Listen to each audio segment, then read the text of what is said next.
Alright, trying to get the real French experience. We are going to walk down to the pastry place. Yes, the pastry place. Right down the street from us. So we'll see what we think of it and what we all get to choose. We'll show you. Okay. Alright, Flan? You want a flan or do you want a brioche?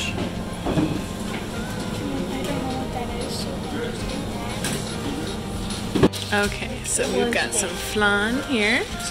Rebecca and I got flan. David's selling this pretzel. It looks good to him.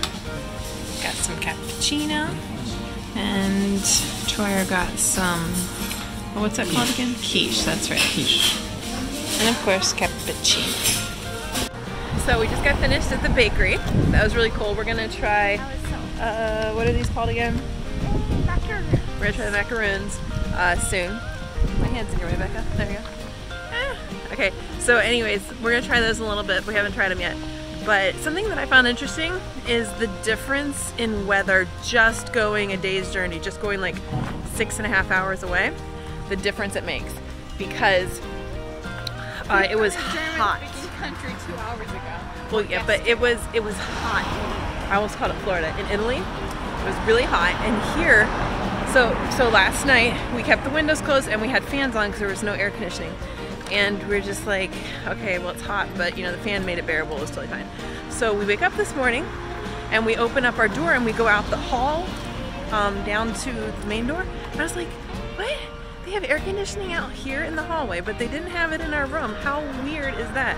We walk outside and we're like, wait, God turned on the air conditioning because it is nice and cold outside, beautiful, but it felt like God turned on the air conditioning. So anyways, it just amazed us how it is so hot all day and all night in Italy right now.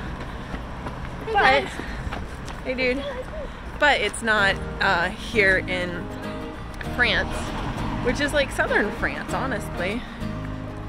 Anyways, I thought that was interesting. All right, day 2, we are all packed up and ready to go.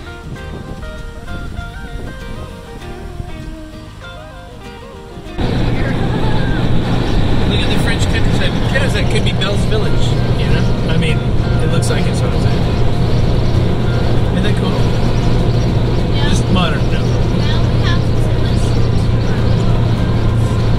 Glancing down, saw Alice emerge, looking around the yard for him in vain. The tall girl hesitated a few moments, then, seeming to shrug, turned back inside. The elongated rectangle of light that the open door threw across the yard was cut off as she closed the door softly behind her.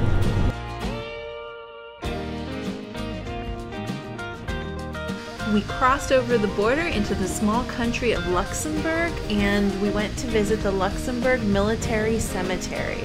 It's a very sobering place to visit. They have hundreds of soldiers that were buried there as a result of the Second World War, and they do a wonderful job of maintaining the property, and it was all very respectful and amazing to see the respect that they have for American soldiers. There's also a German cemetery that's right down the street, but we didn't have a chance to visit that one. All who shall hereafter live in freedom will be here reminded that to these men and their comrades we owe a debt to be paid, with grateful remembrance of the sacrifice and with the high resolve that the cause for which they died shall live eternal. Dwight D. Eisenhower. As you enter the cemetery, you can go to the guest welcome center and you will see they have guides there for the kids. They can go on a scavenger hunt to learn more about the different soldiers that were buried there, how to identify where the different soldiers are. It was really a great way to show the kids how to honor the fallen, and it gets you out amongst the graves. You can see the graves. They have special graves for the Jewish members of the military that were killed, and also they even had Medal of Honor graves. Here is General George S. Patton's grave, and he wanted to be buried with his soldiers. Right up ahead you'll see there is actually a chapel that is a very serene place, very beautifully decorated inside, and just a nice place to come and reflect.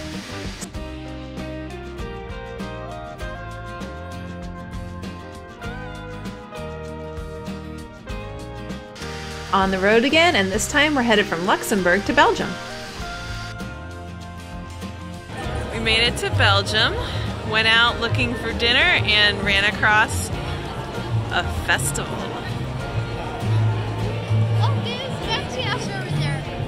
Lots of food trucks, some music, lots of people, and a big, beautiful church under construction.